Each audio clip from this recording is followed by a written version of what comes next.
Man, I'm always just playing stuff, but for real, like I've had a true dilemma with art and creations and writing and everything since like really coming to Christ and really trying to like do everything just living and to represent life.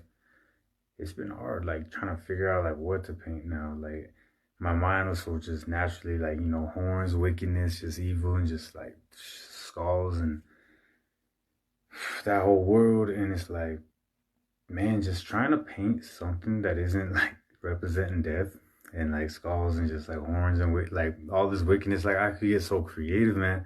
Like I had like dope paintings of like skulls of crows that had like mohawk horns and just like decrepit things. And it's like, bro, I can't think of nothing that just represents life. It's like, what do you do? Just paint a tree and a river, and it's like that's really all you can do. Just like I'm always just but it really is just like everything my heart wants to really express is just like pain and brokenness and the music too. It's just like my mind's so wired just like to to go negative with everything, and it's like to really just hone in and focus on light and try to like bring it into a painting. And it's like I'm constantly just drawing blank. Like man, what do I do? Like what do I even?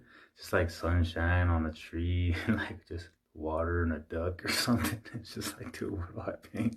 I don't even know. But it's like, and I can sit here for hours and hours and just do sketches and sketches of wiki shit all night. So that's been a struggle, and I just wanted to voice that. So I woke up and I had this poem on my mind.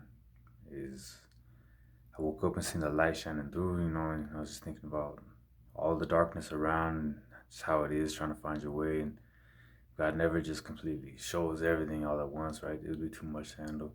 But it's literally, just a little bit by a little bit, like going down the river. You can only see so far ahead of you, and but He's always guiding us the next steps, the next step. So it's God's light shines through a little bit for me, a little bit for you. It shines through to guide us and show us where to go, cause we're all on the long road back home. Watch this. It's crazy, man. I'm tripping because like last night I was saying that about not being able to find things to paint that represent life now, because everything I used to be about was all wickedness, worshiping death and all that. And now I'm really just trying to make everything that I do to be representing life, representing eternity and love and all this. And it's really hard to find things that aren't just like completely basic, completely simple, just like, trees, a waterfall, like a rose.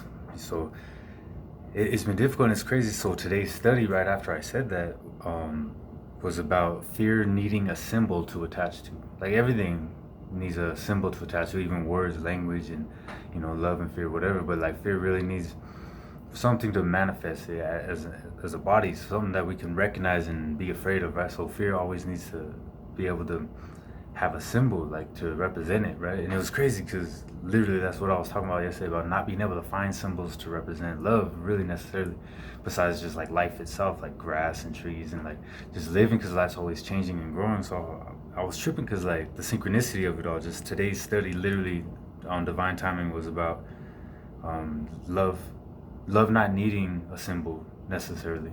It can use them, right? It could be manifested through any type of symbol, but what's that I say?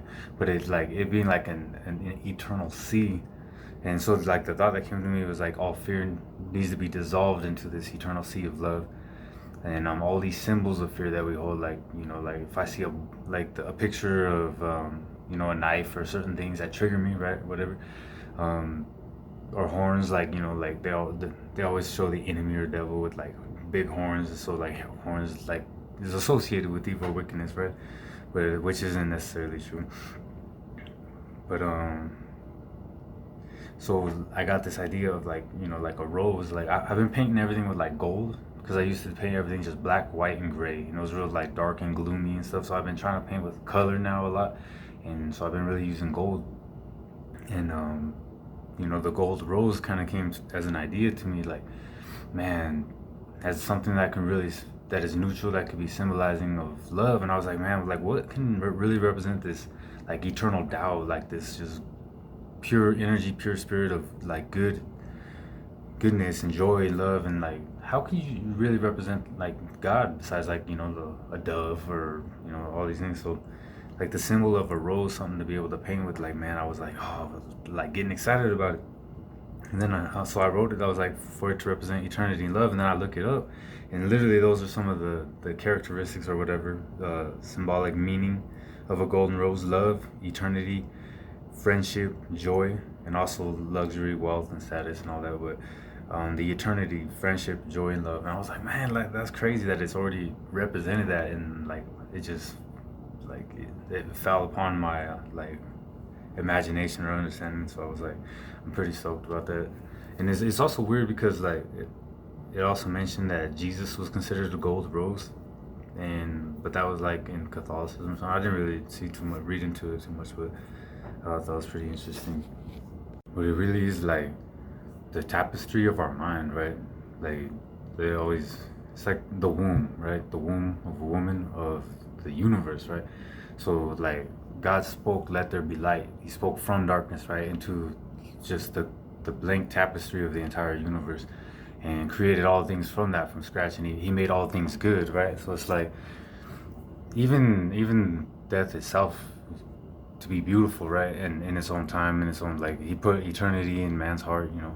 Everything has like is made perfect or made beautiful in its own time, right? And it's just like our minds as creators to be co-creators with God in Christ, in that goodness of God. So the womb of our mind, like literally every thought that rises, you know, like we either prune it and cut it and get rid of it right away if it's a negative thought, or we nourish it, we let it grow and try to flourish it, or whatever, cultivate. And so for us to be guardians over our mind like that, like doubting Thomas, right? Like checking Jesus's hands, like, is it really you? Is this from God? Is this a good thing? Like being real, like having that discernment, to be able to decide what thoughts we keep, which ones we allow to become part of our belief systems, really become part of us, right? That are gonna root in, I want to say entangle, but root in and become a part of our souls, and just our belief system of who we are and everything. And also like making sure we keep pruning and cutting out the ones that really just shouldn't be there. So that's kind of what, and I was gonna say also is now us like kind of backtracking, going and like through recovery and stuff, really getting to the roots of the ones that have been there and shouldn't have, you know, been allowed to formulate. But it's like every thought that sparks, it's like God speaking, like let there be light. And it's like, do we allow it? Do we hold on to it? Do we really build off it, right? Because so often I've had ideas that I thought were amazing, but they were really dark, they were really painful, and they came from a painful, traumatic, like whatever place, and they weren't really representing life and what life could be. So it's like now it's like, like I said, I want everything to be out of love and to represent love and help bring people to light, to healing, to God as much as possible. So I'm like, man, what really passes through the fire? What really is like able to be cultivated and to be made manifest into this world? What am I trying to bring from my thoughts and imagination into this reality, right? Because I don't want nothing that is going to cause pain for anyone, nothing that's going to be a thorn in someone's flesh, or is going to be poison or venom to anybody in any way. I don't want none of that wickedness. So it's like, I really want everything that I create that comes up from my heart to really be something that's going to benefit all of everything. And so that's kind of like this gold, right? It's like I see visions of like other things, you know, wickedness trying to sprout, trying to spring forth, and it's like trying to keep it down, cut it down, and just pull it out, root it out, you know, which ones, and for like to allow everything that pours forth from the brook of our hearts, right, from the brook, the streams of our imagination, to be living waters just pouring forth. So that's the whole idea and basis behind it. Sorry. Much love, man. God bless y'all. Love you.